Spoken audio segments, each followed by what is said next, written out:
L'alchimiste prit en main un livre qu'avait apporté quelqu'un de la caravane. Le volume n'avait pas de couverture, mais il put cependant identifier l'auteur, Oscar Wilde. En feuilletant les pages, il tomba sur une histoire qui parlait de Narcisse. L'alchimiste connaissait la légende de Narcisse, ce beau jeune homme qui allait tous les jours contempler sa propre beauté dans l'eau d'un lac. Il était si fasciné par son image qu'un jour il tomba dans le lac et s'y noya. À l'endroit où il était tombé, naquit une fleur qui fut appelée Narcisse. Mais ce n'était pas de cette manière qu'Oscar Wilde terminait l'histoire. Il disait qu'à la mort de Narcisse, les Oréades, divinités des bois, étaient venues au bord de ce lac d'eau douce et l'avaient trouvé transformé en urne de larmes amères. « Pourquoi pleures-tu » demandèrent les Oréades. « Je pleure pour Narcisse » répondit le lac. « Voilà qui ne nous étonne guère, dirent-elles alors. Nous avions beau être toutes constamment à sa poursuite dans les bois, tu étais le seul à pouvoir contempler de près sa beauté. »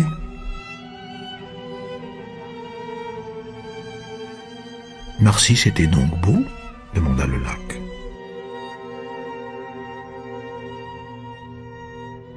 Qui mieux que toi pouvait le savoir ? répliquèrent les Oréades surprises. C'était bien sur tes rives tout de même qu'il se penchait chaque jour.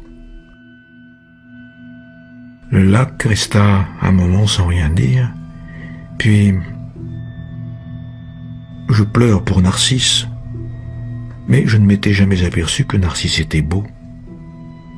Je pleure pour Narcisse parce que chaque fois qu'il se penchait sur mes rives, je pouvais voir au fond de ses yeux le reflet de ma propre beauté. » Voilà une bien belle histoire, dit l'alchimiste.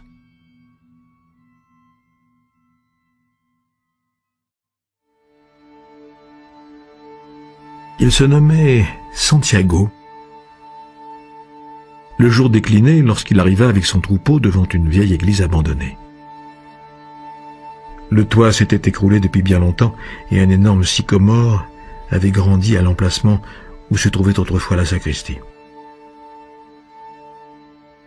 Il décida de passer la nuit dans cet endroit. Il fit entrer toutes ses brebis par la porte en ruine et disposa quelques planches de façon à les empêcher de s'échapper au cours de la nuit. Il n'y avait pas de loup dans la région, mais une fois, une bête s'était enfuie et il avait dû perdre toute la journée du lendemain à chercher la brebis égarée. Il étendit sa cape sur le sol et s'allongea, en se servant comme oreiller du livre qu'il venait de terminer. Avant de s'endormir, il pensa qu'il devrait maintenant lire des ouvrages plus volumineux. Il mettrait ainsi plus de temps à les finir et ce seraient des oreillers plus confortables pour la nuit. Il faisait encore sombre quand il s'éveilla. Il regarda au-dessus de lui et vit scintiller les étoiles au travers du toit à moitié effondré. J'aurais bien aimé dormir un peu plus longtemps. Il avait fait le même rêve que la semaine précédente, et de nouveau s'était réveillé avant la fin. Il se leva et but une gorgée de vin, puis il se saisit de sa houlette et se mit à réveiller les brebis qui dormaient encore. Il avait remarqué que la plupart des bêtes sortaient du sommeil sitôt que lui-même reprenait conscience, comme si quelque mystérieuse énergie eût uni sa vie à celle de ses moutons, qui depuis 2 ans parcouraient le pays avec lui en quête de nourriture et d'eau. Ils se sont si bien habitués à moi qu'ils connaissent mes horaires. Puis, après un instant de réflexion, il pensa que ce pouvait aussi bien être l'inverse. C'était lui qui s'était habitué aux horaires des animaux. Il y avait cependant des brebis qui tardaient un peu plus à se relever. Il les réveilla une à une avec son bâton, en appelant chacune d'elles par son nom. Il avait toujours été persuadé que les brebis étaient capables de comprendre ce qu'il disait. Aussi leur lisait-il parfois certains passages des livres qu'il avait marqués, ou bien Il leur parlait de la solitude ou de la joie de vivre d'un berger dans la campagne, commentait les dernières nouveautés qu'il avait vues dans les villes par où il avait l'habitude de passer. Depuis l'avant-veille, pourtant, il n'avait pratiquement pas eu d'autre sujet de conversation que cette jeune fille qui habitait la ville où il allait arriver 4 jours plus tard. C'était la fille d'un commerçant. Il n'était venu là qu'une fois l'année précédente. Le commerçant possédait un magasin de tissus et il aimait voir tondre les brebis sous ses yeux pour éviter toute tromperie sur la marchandise. Un ami lui avait indiqué le magasin et le berger y avait amené son troupeau. J'ai besoin de vendre un peu de laine. La boutique était pleine et le commerçant demanda au berger d'attendre jusqu'en début de soirée. Celui-ci alla donc s'asseoir sur le trottoir du magasin et tira un livre de sa besace. Je ne savais pas que les bergers pouvaient lire des livres. C'était une jeune fille qui avait le type même de la région d'Andalousie, avec ses longs cheveux noirs et des yeux qui rappelaient vaguement les anciens conquérants maures. C'est que les brebis enseignent plus de choses que les livres. Ils restèrent à bavarder plus de 2 heures durant. Elle dit qu'elle était la fille du commerçant et parla de la vie au village où chaque jour était semblable au précédent. Le berger raconta la campagne d'Andalousie, les dernières nouveautés qu'il avait vues dans les villes par où il était passé. Il était heureux de n'être pas obligé de toujours converser avec ses brebis. Comment avez-vous appris à lire? Comme tout le monde. À l'école. Mais alors, si vous savez lire, pourquoi n'êtes-vous donc qu'un berger? Le jeune homme se déroba pour n'avoir pas à répondre à cette question. Il était bien sûr que la jeune fille ne pourrait pas comprendre. Il continua à raconter ses histoires de voyage, et les petits yeux mauresques s'ouvraient tout grands, ou se refermaient sous l'effet de l'ébahissement et de la surprise. À mesure que le temps passait, le jeune homme se prit à souhaiter que ce jour ne finît jamais, que le père de la jeune fille demeurât occupé longtemps encore. Il lui demanda d'attendre pendant 3 jours. Il se rendit compte qu'il ressentait quelque chose qu'il n'avait encore jamais éprouvé jusqu'alors. L'envie de se fixer pour toujours dans une même ville. Avec la jeune fille aux cheveux noirs, les jours ne seraient jamais semblables. Mais le commerçant arriva, finalement, et lui demanda de tondre 4 brebis. Puis il paya ce qu'il devait et l'invita à revenir l'année suivante.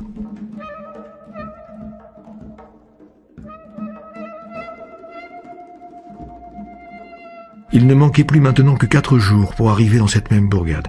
Il était tout excité et en même temps plein d'incertitudes. Peut-être la jeune fille l'aurait-elle oublié. Il ne manquait pas de bergers qui passaient par là pour vendre de la laine. Peu importe, dit-il parlant à ses brebis. Moi aussi je connais d'autres filles dans d'autres villes. Mais dans le fond de son cœur, il savait que c'était loin d'être sans importance. Et que les bergers, comme les marins ou les commis voyageurs, connaissent toujours une ville où existe quelqu'un capable de leur faire oublier le plaisir de courir le monde en toute liberté.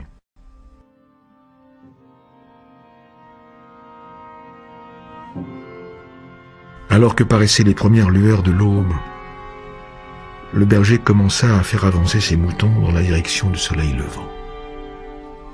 Ils n'ont jamais besoin de prendre une décision. C'est peut-être pour cette raison qu'ils restent toujours auprès de moi. Le seul besoin qu'éprouvaient les moutons, c'était celui d'eau et de nourriture. Et tant que leur berger connaîtrait les meilleurs pâturages d'Andalousie, ils seraient toujours ses amis. Même si tous les jours étaient semblables les uns aux autres, faits de longues heures qui se traînaient entre le lever et le coucher du soleil, même s'ils n'avaient jamais lu le moindre livre au cours de leur brève existence et ignoraient la langue des hommes qui racontaient ce qui se passait dans les villages. Ils se contentaient de nourriture et d'eau, et c'était en effet bien suffisant. En échange, ils offraient généreusement leur laine, leur compagnie et de temps en temps leur viande. Si d'un moment à l'autre, je me transformais en monstre et me mettais à les tuer un à un, ils ne commenceraient à comprendre qu'une fois le troupeau déjà presque tout entier exterminé.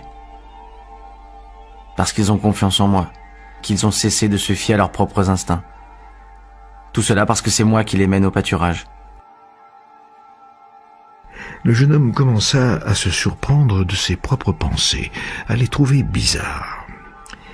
L'église, avec ce sycomore qui poussait à l'intérieur, était peut-être hantée. Était-ce pour cette raison qu'il avait encore refait ce même rêve et qu'il éprouvait maintenant une sorte de colère à l'encontre des brebis, ses amis toujours fidèles? Il but un peu du vin qui lui restait du souper de la veille et serra son manteau contre son corps. Il savait que dans quelques heures, avec le soleil à pic, il allait faire si chaud qu'il ne pourrait plus mener son troupeau à travers la campagne. À cette heure-là, en été, toute l'Espagne dormait.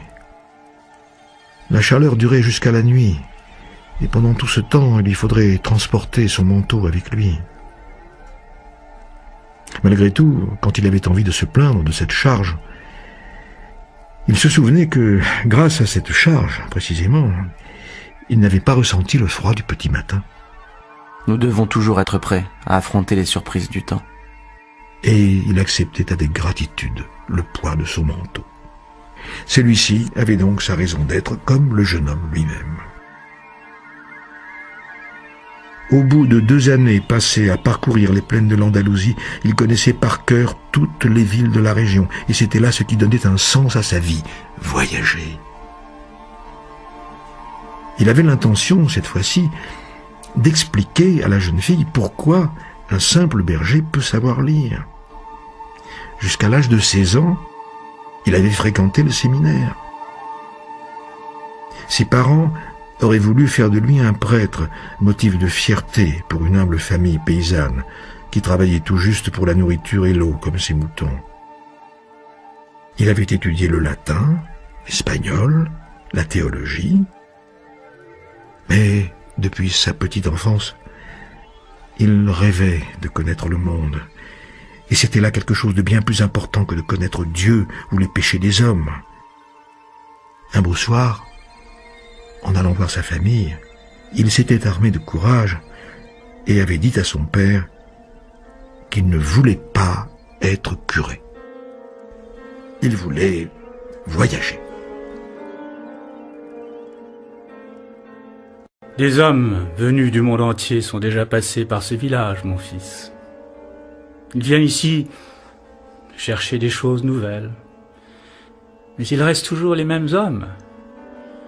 Ils vont jusqu'à la colline pour visiter le château et trouvent que le passé valait mieux que le présent. Ils ont les cheveux clairs ou le teint foncé et sont semblables aux hommes de notre village. Mais moi, je ne connais pas les châteaux des pays d'où viennent ces hommes. Ces hommes, quand ils voient nos champs et nos femmes, disent qu'ils aimeraient vivre ici pour toujours. Je veux connaître les femmes et les terres d'où ils viennent, dit alors le fils. Car eux ne restent jamais parmi nous. Mais ces hommes ont de l'argent plein leurs poches. Chez nous, seuls les bergers peuvent voir du pays. Alors je serai berger. Le père n'ajouta rien de plus. Le lendemain, il donna à son fils une bourse qui contenait 3 vieilles pièces d'or espagnoles. Je les ai trouvées un jour dans un champ. Dans mon idée, elles devaient aller à l'église, à l'occasion de ton ordination. Achète-toi un troupeau et va courir le monde jusqu'au jour où tu apprendras que notre château est le plus digne d'intérêt et nos femmes les plus belles. Et il lui donna sa bénédiction. Le garçon, dans les yeux de son père, lut aussi l'envie de courir le monde.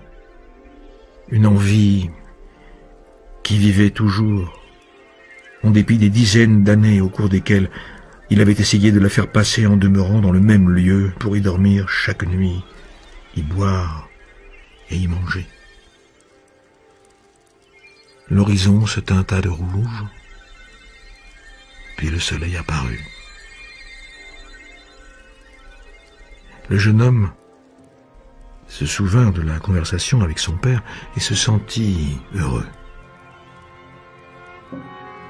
Il avait déjà connu bien des châteaux et bien des femmes, mais aucune ne pouvait égaler celle qui l'attendait à 2 jours de là. Il possédait un manteau, un livre, qu'il pourrait échanger contre un autre, un troupeau de moutons. Le plus important toutefois, c'était que chaque jour, il réalisait le grand rêve de sa vie, voyager. Quand il serait fatigué des campagnes d'Andalousie, il pourrait vendre ses moutons et devenir marin. Quand il en aurait assez de la mer, il aurait connu des quantités de villes, des quantités de femmes, des quantités d'occasions d'être heureux. Comment peut-on aller chercher Dieu au séminaire ? Se demanda-t-il, tout en regardant naître le soleil. Chaque fois que c'était possible, il tâchait de trouver un nouvel itinéraire. Il n'était jamais venu jusqu'à cette église, alors qu'il était pourtant passé par là tant de fois. Le monde était grand, inépuisable, et s'il laissait ses moutons le guider, ne serait-ce qu'un peu de temps, il finirait par découvrir encore bien des choses pleines d'intérêt.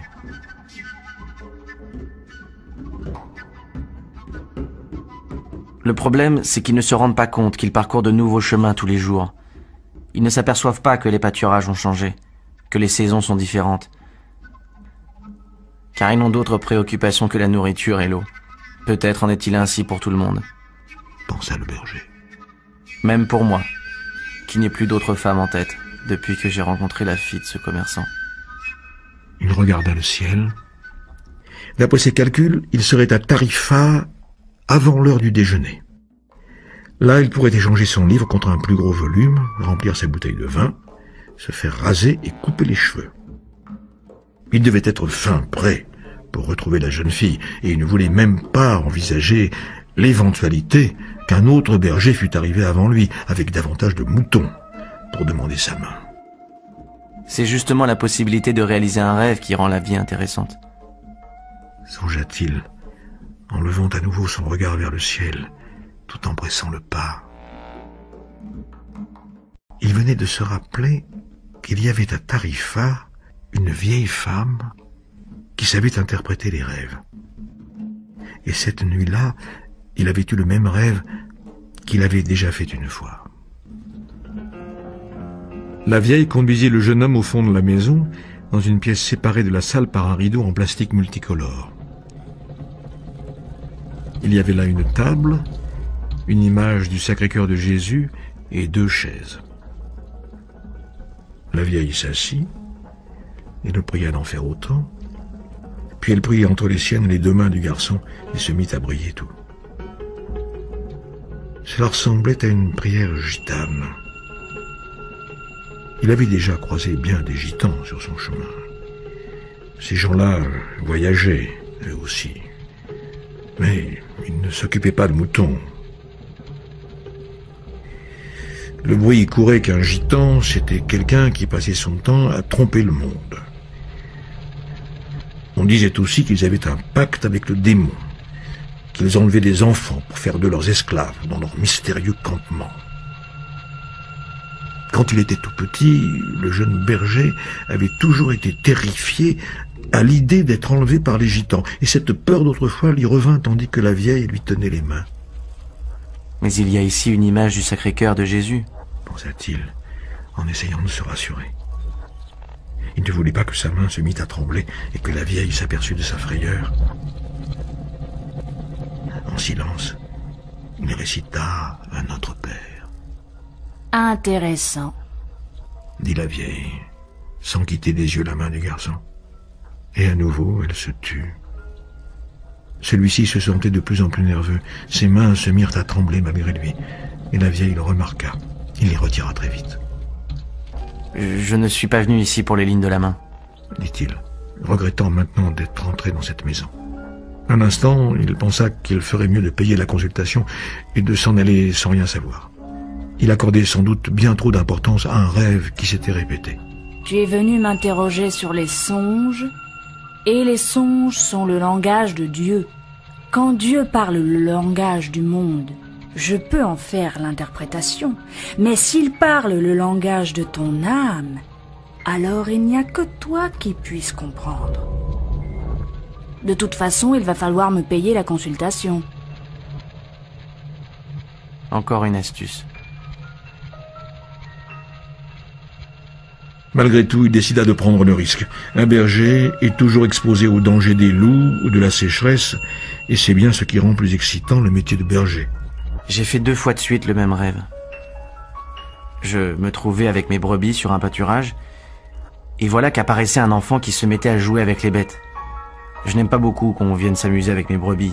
Elles ont un peu peur des gens qu'elles ne connaissent pas. Mais les enfants, eux, arrivent toujours à s'amuser avec elles, sans qu'elles prennent peur. J'ignore pourquoi, je ne sais pas comment les animaux peuvent savoir l'âge des êtres humains.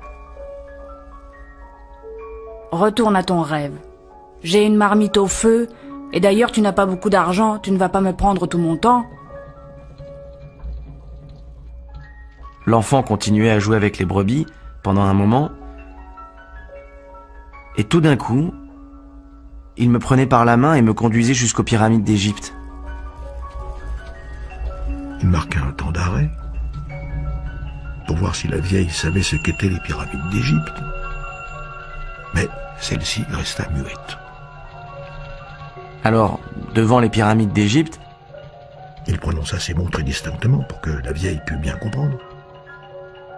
Le gosse me disait, si tu viens jusqu'ici, tu trouveras un trésor caché. Et au moment où il allait me montrer l'endroit exact, je me suis réveillé, les 2 fois. La vieille demeura sans rien dire pendant quelques instants.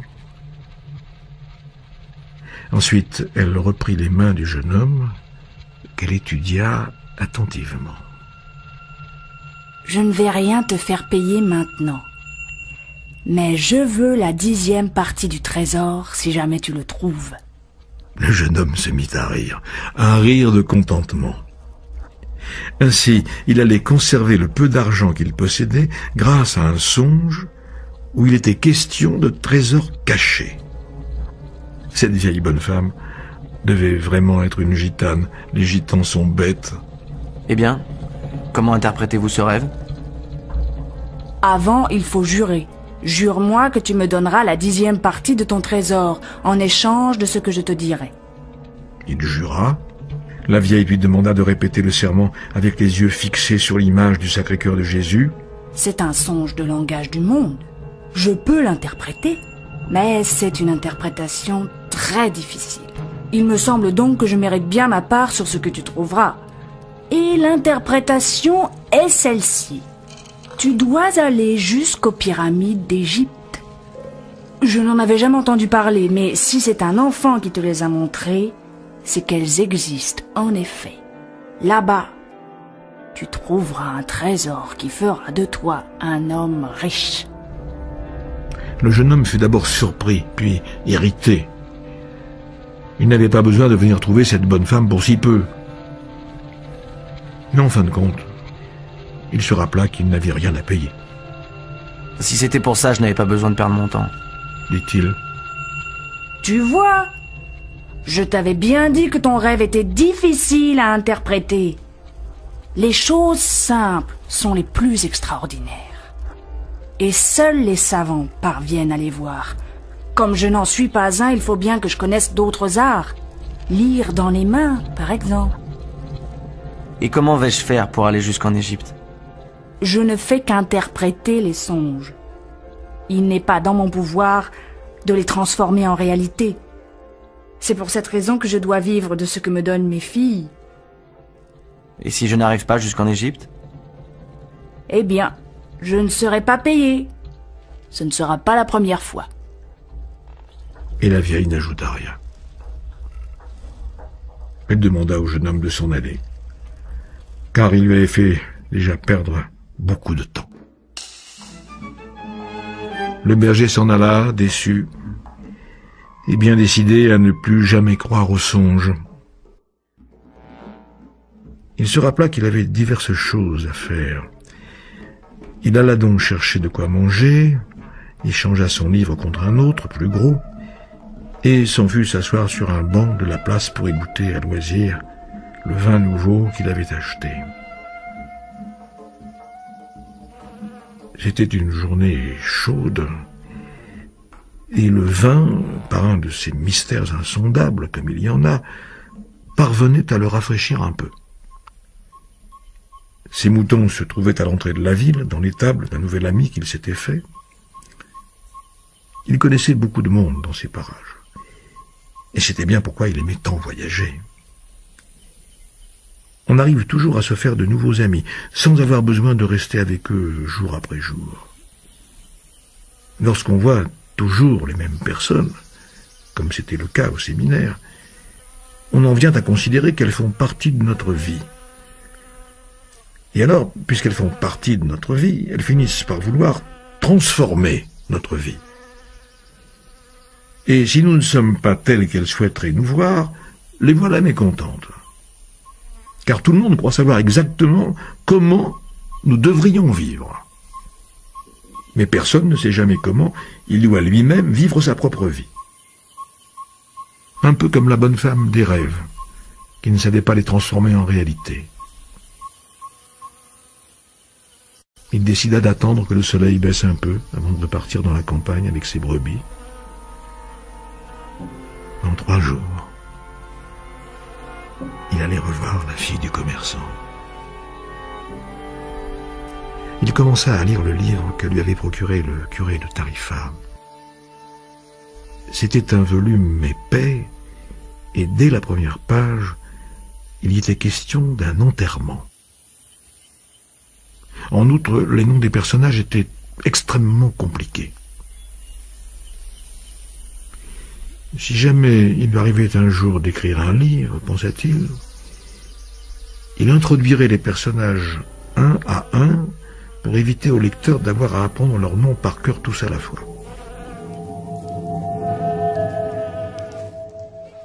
Alors qu'il arrivait à se concentrer un peu sur sa lecture, et c'était bien agréable, car il y avait un enterrement dans la neige, ce qui lui donnait une sensation de fraîcheur sous ce soleil brûlant.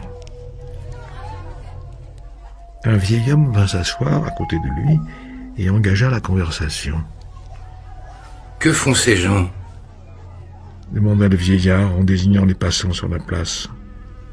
« Ils travaillent » répondit le berger sèchement. Et il fit semblant d'être absorbé par ce qu'il lisait. En réalité, il songeait qu'il allait tondre ses brebis devant la fille du commerçant, et qu'elle serait à même de constater qu'il pouvait faire des choses bien intéressantes. Il avait déjà imaginé cette scène des dizaines de fois. Et toujours, il voyait la jeune fille s'émerveiller quand il commençait à lui expliquer que les moutons doivent être tondus de l'arrière vers l'avant. Il tâchait aussi de se rappeler quelques bonnes histoires à lui raconter tout en tondant les bêtes. C'étaient pour la plupart des histoires qu'il avait lues dans des livres, mais il les raconterait comme s'il les avait vécues lui-même. Elle ne saurait jamais la différence puisqu'elle ne savait pas lire dans les livres. Le vieillard insista, cependant. Il raconta qu'il était fatigué, qu'il avait soif, et demanda à boire une gorgée de vin. Le garçon offrit sa bouteille. Peut-être l'autre allait-il le laisser tranquille. Mais le vieil homme voulait absolument bavarder. Il demanda au berger ce qu'était le livre qu'il était en train de lire. Celui-ci pensa se montrer grossier et changer de banc, mais son père lui avait appris à respecter les personnes âgées. Alors il tendit le bouquin au vieux bonhomme pour 2 raisons. La première était qu'il se trouvait bien incapable d'en prononcer le titre, et la seconde, c'était que si le vieux ne savait pas lire, c'était lui qui allait changer de banc pour ne pas se sentir humilié. Fit le vieillard en examinant le volume sur toutes ses faces, comme si c'eût été un objet bizarre. C'est un livre important, mais fort ennuyeux. Le berger fut bien surpris. Ainsi, le bonhomme savait lire, lui aussi, et avait déjà lu ce livre-là. Et si c'était un ouvrage ennuyeux, comme il l'affirmait, il était encore temps de le changer pour un autre. C'est un livre qui parle de la même chose que presque tous les livres, de l'incapacité des gens à choisir leur propre destin. Et pour finir, il laisse croire à la plus grande imposture du monde. Et quelle est donc la plus grande imposture du monde? La voici. À un moment donné de notre existence, nous perdons la maîtrise de notre vie, qui se trouve dès lors gouvernée par le destin. C'est là qu'est la plus grande imposture du monde. Pour moi, cela ne s'est pas passé de cette façon. On voulait faire de moi un prêtre, et j'ai décidé d'être berger. C'est mieux ainsi, dit le vieillard. Parce que tu aimes voyager. Il a deviné mes pensées. Pendant ce temps, le vieux feuilletait le gros livre, sans la moindre intention de le rendre. Le berger remarqua qu'il était habillé d'étrange façon. Il avait l'air d'un arabe, ce qui n'était pas si extraordinaire dans la région. L'Afrique se trouvait à quelques heures seulement de Tarifa. Il n'y avait qu'à traverser le petit détroit en bateau. Très souvent, des Arabes venus faire des emplettes apparaissaient en ville. Et on les voyait prier de bien curieuses façons, plusieurs fois par jour. « D'où est-ce que vous êtes » demanda-t-il. De bien des endroits. Personne ne peut être de plusieurs endroits. Moi, je suis berger et je peux me trouver en différents endroits, mais je suis originaire d'un seul. Une ville proche d'un très vieux château. C'est là que je suis né. Alors disons que je suis né à Salem. Le berger ne savait pas où se trouvait Salem.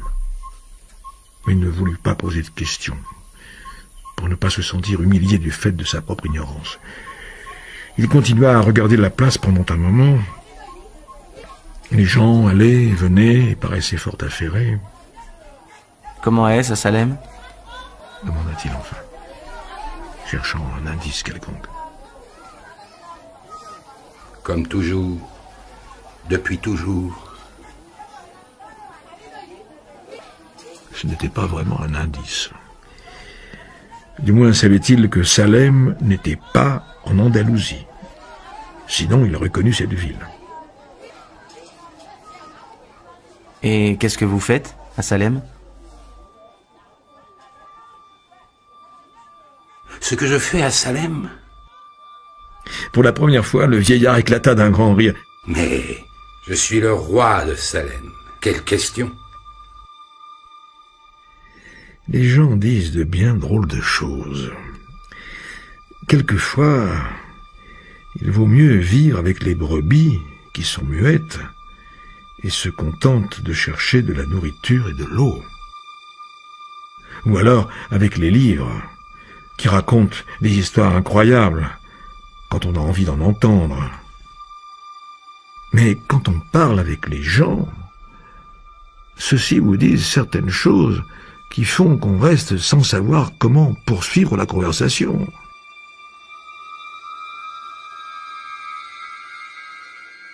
Je m'appelle Melchisédek, dit le vieil homme. Combien as-tu de moutons? Ce qu'il faut, répondit le berger. Le vieux voulait en savoir un peu trop sur sa vie. Alors, nous avons un problème. Je ne peux pas t'aider tant que tu penses savoir ce qu'il te faut de moutons. Le garçon commença à éprouver un certain agacement. Il ne demandait aucune aide. C'était le vieux qui lui avait demandé du vin, qui avait voulu bavarder, qui s'était intéressé à son livre. Rendez-moi ce livre. Il faut que j'aille chercher mes moutons et que je continue ma route. Donne-moi 1 sur 10. Et je t'apprendrai comment faire pour parvenir jusqu'au trésor caché. Le jeune homme se ressouvint alors de son rêve, et soudain tout devint clair. La vieille ne lui avait rien fait payer, mais ce vieux, qui était peut-être son mari, allait réussir à lui soutirer bien davantage en échange d'un renseignement qui ne correspondait à aucune réalité. Ce devait être un gitan, lui aussi. Cependant, avant même qu'il n'eût dit le moindre mot, le vieil homme se baissa, ramassa une brindille et se mit à écrire sur le sable de la place. Au moment où il se baissa, quelque chose brilla sur sa poitrine avec une telle intensité que le garçon en fut presque aveuglé. Mais d'un geste étonnamment rapide pour un homme de son âge, il s'empressa de refermer son manteau sur son torse. Les yeux du garçon cessèrent d'être éblouis, et il put voir distinctement ce que le vieil homme était en train d'écrire. Sur le sable de la place principale de la petite ville, il lut le nom de son père et celui de sa mère. Il lut l'histoire de sa vie jusqu'à cet instant. Les jeux de son enfance, les nuits froides du séminaire. Il lut des choses qu'il n'avait jamais racontées à personne. Comme cette fois où il avait dérobé l'arme de son père pour aller chasser des chevreuils. Ou sa première expérience sexuelle solitaire. « Je suis le roi de Salem », avait dit le vieillard. « Pourquoi un roi bavarde-t-il avec un berger ?» demanda le jeune homme, gêné et plongé dans le plus grand étonnement. « Il y a plusieurs raisons à ça. Mais disons que la plus importante est que tu as été capable d'accomplir ta légende personnelle. » Le jeune homme ne savait pas ce que voulait dire « légende personnelle ». C'est ce que tu as toujours souhaité faire. Chacun de nous, en sa prime jeunesse, sait quelle est sa légende personnelle.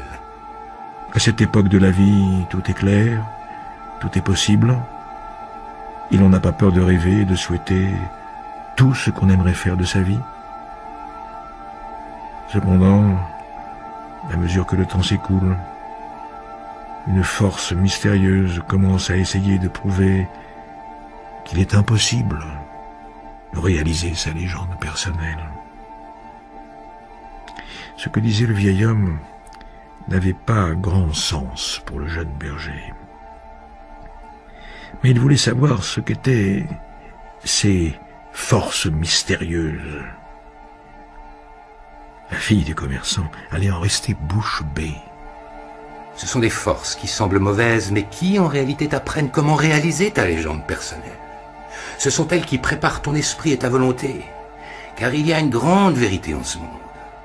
Qui que tu sois et quoi que tu fasses, lorsque tu veux vraiment quelque chose, c'est que ce désir est né dans l'âme de l'univers. C'est ta mission sur la terre. Même si l'on a seulement envie de voyager? Ou bien d'épouser la fille d'un négociant en tissu? Ou de chercher un trésor. L'âme du monde se nourrit du bonheur des gens. Ou de leur malheur, de l'envie, de la jalousie.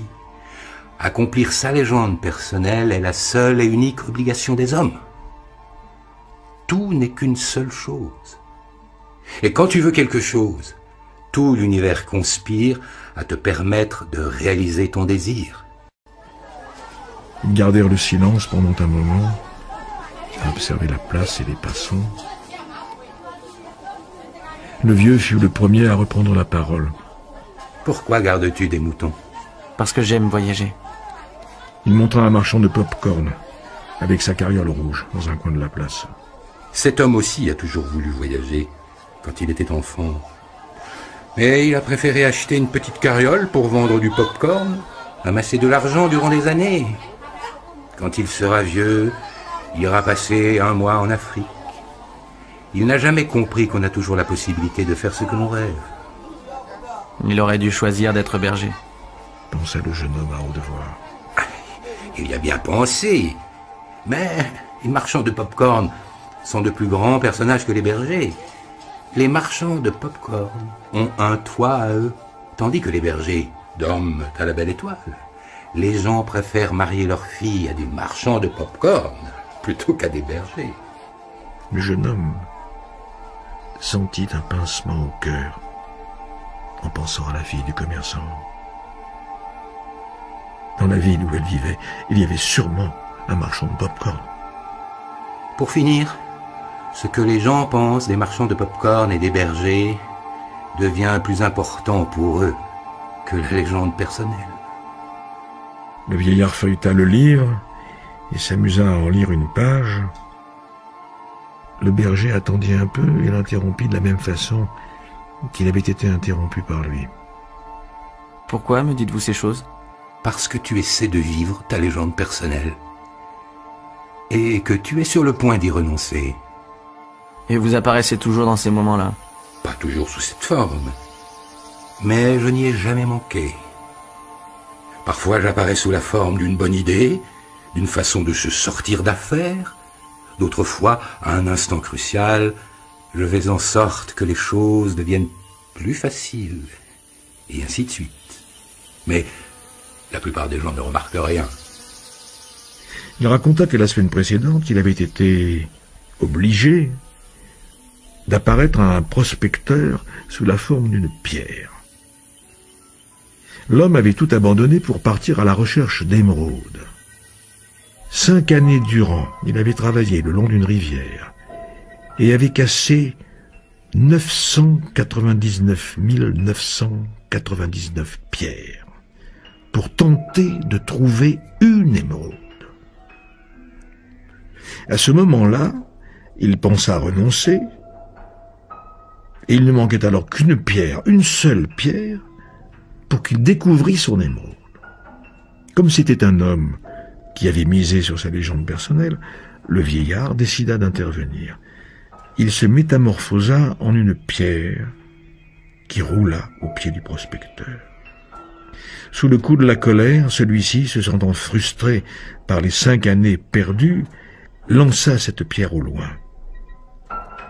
Mais il la jeta avec une telle violence qu'elle alla frapper une autre pierre qui se brisa, révélant la plus belle émeraude du monde. Les gens apprennent très tôt leur raison de vivre, dit le vieillard avec, dans les yeux, une certaine amertume. C'est peut-être pour cette raison même qu'ils renoncent aussi très tôt. Mais ainsi va le monde. Le jeune homme se souvint alors que la conversation avait eu pour point de départ le trésor caché. Les trésors sont déterrés par le torrent qui coule et enterrés par cette même montée des eaux. Si tu veux en savoir davantage sur ton trésor, tu devras me céder 1/10 de ton troupeau. 1/10 du trésor ne ferait pas l'affaire? Le vieil homme se montra déçu. Si tu t'en vas en promettant ce que tu ne possèdes pas encore, tu perdras l'envie de l'obtenir. Le berger lui dit alors qu'il avait promis 1/10 du trésor à la gitane. Les gitans sont malins. De toute façon, il est bon pour toi d'apprendre que dans la vie, tout a un prix. C'est là ce que les guerriers de la lumière tentent d'enseigner. Il rendit son livre au jeune homme.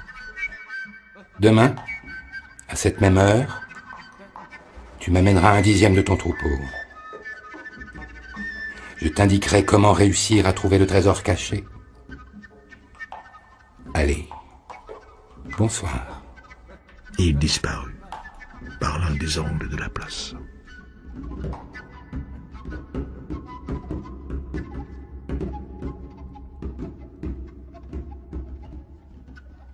Le jeune homme essaya de reprendre sa lecture, mais n'arriva plus à se concentrer. Il était excité, tendu, car il savait que le vieillard disait vrai. Il alla trouver le marchand ambulant et lui acheta un sac de pop-corn tout en se demandant s'il devait ou non lui raconter ce qu'avait dit le vieil homme. Il vaut parfois mieux laisser les choses comme elles sont, pensa-t-il. Et il ne dit rien. S'il avait parlé, le marchand aurait passé 3 jours à réfléchir pour savoir s'il allait tout laisser là, mais il était déjà bien habitué à sa petite carriole. Il pouvait lui épargner cette incertitude douloureuse. Il commença à errer par la ville et descendit jusqu'au port. Il y avait là un petit bâtiment avec une sorte de fenêtre à laquelle les gens venaient acheter des billets. L'Égypte, cela se trouvait en Afrique. Vous désirez? Demain peut-être, répondit-il en s'éloignant. En vendant une seule de ses brebis, il pourrait passer de l'autre côté du détroit. Cette idée l'effrayait. Encore un rêveur. Il n'a pas de quoi payer son voyage. Alors qu'il était devant le guichet, il avait pensé à ses brebis. Et il eut peur d'aller les retrouver. Au cours de ces 2 années, il avait tout appris de l'élevage des moutons. Il savait tondre, prendre soin des brebis pleines, protéger son troupeau contre les loups. Il connaissait tous les champs et pâturages d'Andalousie, connaissait le juste prix d'achat et de vente de chacune de ses bêtes. Il décida de retourner jusqu'à l'étable de son ami par le chemin le plus long. La ville avait aussi un château et il voulut gravir la rampe empierrée et aller s'asseoir sur la muraille. De là-haut, il pouvait apercevoir l'Afrique. Quelqu'un lui avait expliqué une fois que c'était par là qu'étaient arrivés les morts, qui avaient si longtemps occupé presque toute l'Espagne. Il détestait les morts. C'était eux qui avaient amené les gitans. D'en haut, il pouvait également voir la majeure partie de la ville, y compris la place, où il avait bavardé avec le vieux bonhomme. Maudite soit l'heure où j'ai rencontré ce vieux, pensait-il. Il était simplement allé trouver une femme capable d'interpréter les songes. Ni cette femme, ni ce vieillard n'accordaient la moindre importance au fait qu'il était un berger. C'étaient des solitaires qui ne croyaient plus en rien dans la vie et ne comprenaient pas que les bergers finissent par s'attacher à leurs bêtes. Il connaissait à fond chacune d'elles. Il savait s'il y en avait une qui boitait, laquelle devait mettre bas 2 mois plus tard, quelles étaient les plus paresseuses. Il savait aussi les tondre et les abattre. Si jamais il décidait de partir, elles allaient souffrir.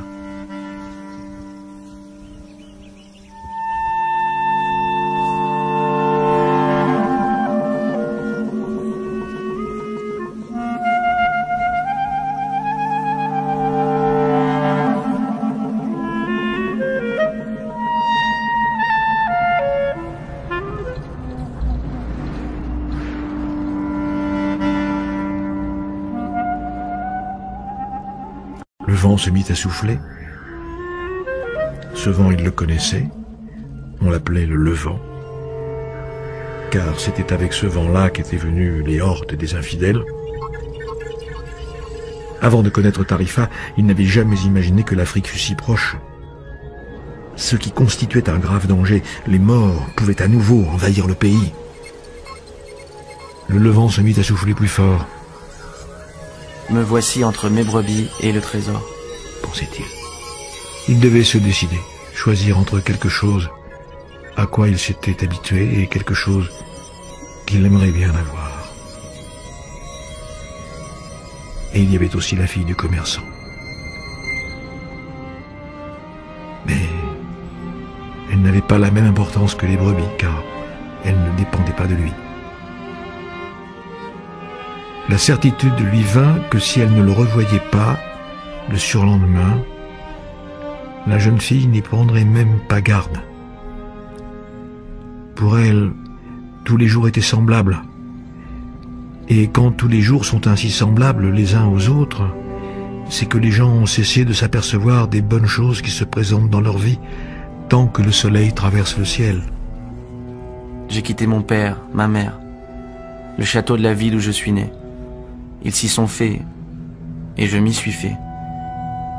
Les brebis aussi se feront bien à mon absence. De là où il observa la place, Le marchand ambulant continuait à vendre son pop-corn. Un jeune couple vint s'asseoir sur le banc où il était resté à bavarder avec le vieil homme, et ils échangèrent un long baiser. Le marchand de pop-corn, murmura-t-il pour lui-même sans terminer la phrase, car le levant s'était mis à souffler plus fort et il le sentit sur son visage. Il amenait les morts, sans doute, mais il apportait aussi l'odeur du désert et des femmes voilées. Il apportait la sueur et les songes des hommes qui étaient un jour partis en quête de l'inconnu, en quête d'or, d'aventure et de pyramides. Le jeune homme se prit à envier la liberté du vent et comprit qu'il pourrait être comme lui. Rien ne l'en empêchait, sinon lui-même.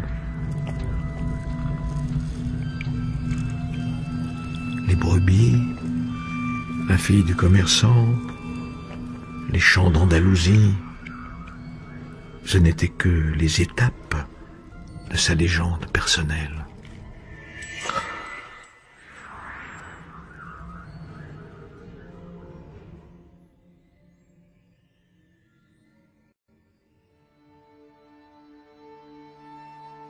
Le lendemain, le jeune berger retrouva le vieil homme à midi.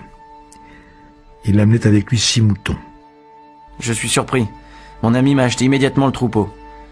Il avait toute sa vie rêvé d'être berger, m'a-t-il dit. Et donc, c'était bon signe. Il en va toujours ainsi. Nous appelons cela le principe favorable. Si tu joues aux cartes pour la première fois, tu vas gagner à coup sûr. La chance du débutant. Et pourquoi cela? Parce que la vie veut que tu vives ta légende personnelle. Puis il se mit à examiner les 6 moutons et s'aperçut que l'un d'eux boitait. Le garçon lui expliqua que c'était sans importance car c'était la bête la plus intelligente et qu'elle donnait beaucoup de laine. Où se trouve le trésor? Le trésor est en Égypte, près des pyramides. Il eut un sursaut. La vieille lui avait dit la même chose, mais elle ne s'était pas fait payer. Pour arriver jusqu'au trésor, il faudra que tu sois attentif aux signes. Dieu a écrit dans le monde le chemin que chacun de nous doit suivre. Il n'y a qu'à lire ce qu'il a écrit pour toi. Avant que le jeune homme ait pu dire quelque chose, un phalène prit son vol entre le vieillard et lui. Il se souvint de son grand-père. Celui-ci lui avait dit, quand il était enfant, que les phalènes étaient signes de chance, de même que les grillons, les sauterelles vertes, les petits lézards gris et les trèfles à 4 feuilles. C'est cela qu'il pouvait lire dans ses pensées. Tout à fait comme ton grand-père t'a appris. Ce sont là les signes. Puis, il ouvrit le manteau qui l'enveloppait. Le jeune garçon fut impressionné par ce qu'il vit alors, et se souvint de l'éclat qui l'avait ébloui la veille. Le vieil homme portait un pectoral en or massif, tout incrusté de pierreries. C'était vraiment un roi. Il devait se déguiser de cette manière pour échapper aux brigands. « Tiens, dit-il, en retirant une pierre blanche et une pierre noire qui étaient fixées au centre du pectoral. Elle se nomme Urim et Tumim. La noire veut dire oui. La blanche signifie non. Quand tu ne parviendras pas à repérer les signes, elles te serviront. Mais pose toujours une question objective. D'une façon générale, cherche à prendre tes décisions par toi-même. Le trésor se trouve près des pyramides. Et cela, tu le savais déjà. Mais tu as dû payer le prix de 6 moutons parce que c'est moi qui t'ai aidé à prendre une décision. Le jeune homme enfouit les 2 pierres dans sa besace. Dorénavant, il prendrait ses décisions lui-même. N'oublie pas que tout n'est qu'une seule chose. N'oublie pas le langage des signes. Et surtout, n'oublie pas d'aller jusqu'au bout de ta légende personnelle. Auparavant, toutefois, j'aimerais te conter une petite histoire.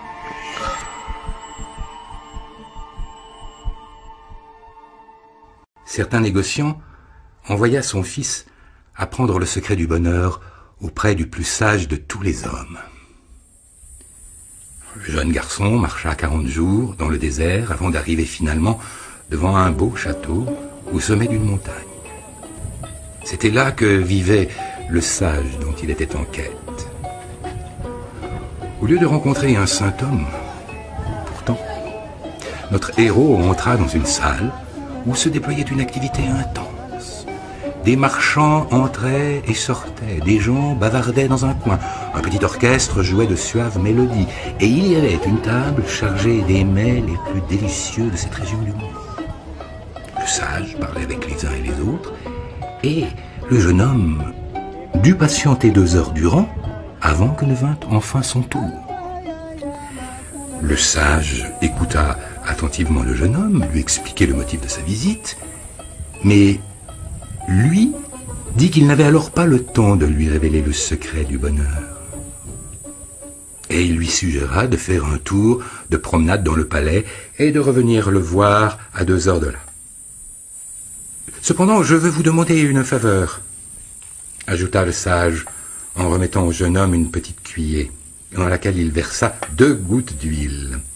« Tout au long de votre promenade, tenez cette cuiller à la main en faisant en sorte de ne pas renverser l'huile. » Le jeune homme commença à monter et descendre les escaliers du palais en gardant toujours les yeux fixés sur la cuiller. Au bout de 2 heures, il revint en présence du sage. « Alors, demanda celui-ci, avez-vous vu les tapisseries de Perse qui se trouvent dans ma salle à manger? Avez-vous vu le parc que le maître des jardiniers a mis 10 ans à créer?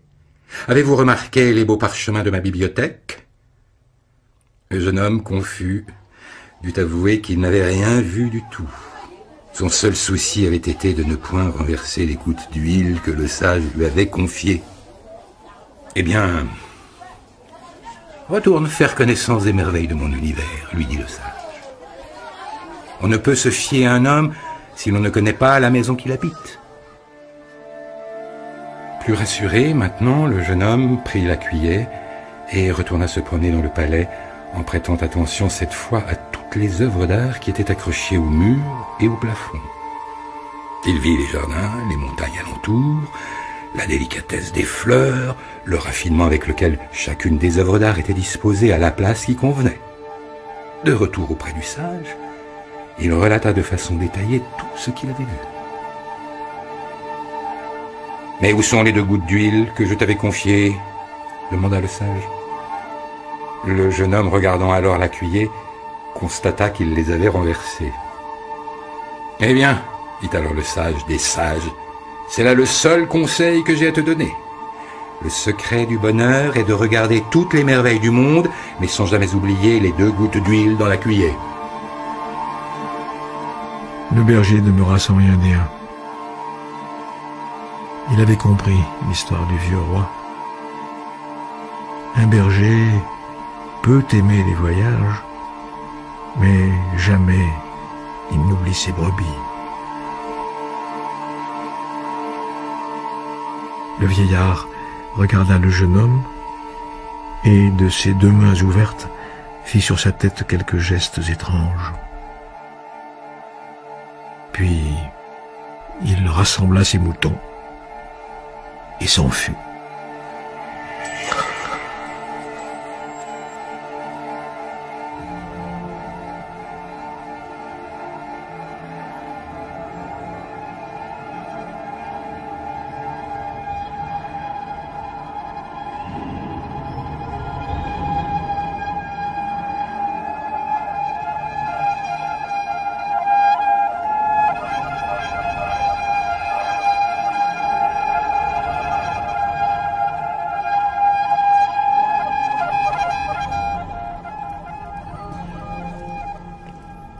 Surplombant la petite ville de Tarifa existe une vieille forteresse jadis construite par les morts. Et qui s'assied sur ses murailles peut voir de là une place, un marchand de pop-corn et un morceau de l'Afrique. Melchisédek, le roi de Salem, s'assit ce soir-là sur les remparts du fort et sentit sur son visage le vent que l'on nomme le vent. Les brebis, près de lui, ne cessaient de s'agiter, inquiètes, troublées par le changement de maître et tous ces bouleversements. Tout ce qu'elles désiraient, c'était seulement de quoi manger et boire. Melchisédek observa le petit bateau qui s'éloignait du port,